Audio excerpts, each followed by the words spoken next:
Ви благодарам.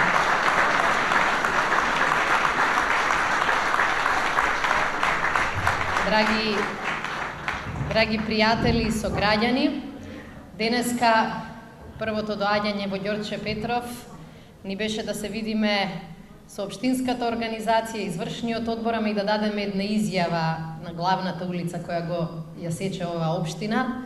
Пристигнавме таму со заштитни маски. Оти во Скопје одамна веќе нема воздух. Или барем нема здрав воздух. Ама знаете како, и денеска низ Скопје се носат заштитните маски, а сите сме свесни дека тие не се спас, дека не се решение.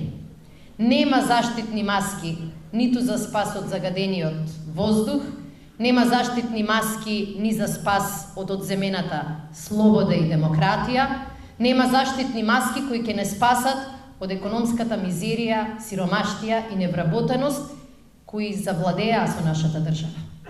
И нема заштитни маски кои ќе ни дадат чувство дека живееме во држава која успева да си ги сочува своите млади, да не бегаат далеко од своите семејства.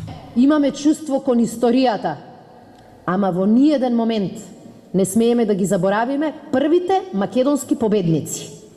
Партизаните од Народно-ослободителната борба се првите македонски победници. И сега денеска не се добри зашто дека направиле држава. Денеска прашање Македонија кај ке беше и што ке беше, да не беа тие на вистинската страна, на страната на победниците. Имавме средби неколку со Сојузот на борците и јас имав средба и во Битола кога одев, гледаме на различни места да се среќаваме. И една работа секако стои во мерките кои до сега ги дискутиравме, а тоа е дека срамното прашање на простории, на статус на Сојузот на борци ќе го решиме веднаш. Неколку години поред ја повторуваме истата мантра, би ја рекла. А тоа е дека без инвестиции во енергетика оваа држава не може да мрдне од мртвата точка. Инвестиции во енергетика и во Чебрени галиште, инвестиции во гасификација, инвестиции во обновливи извори. Тие 7 години ни велат не, идната година.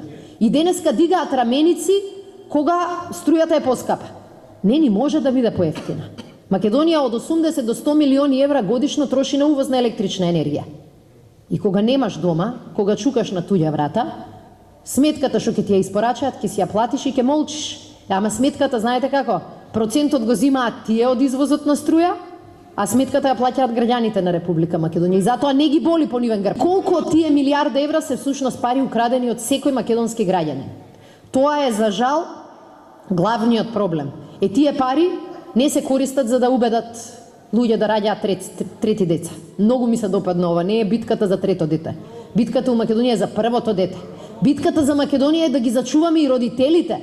Оти џабе овие што останале во Македонија ќе раѓаат и по 5 деца, ако 500.000 луѓе заминуваат од државата. Нема деца што може да не спасат од тој екзодус.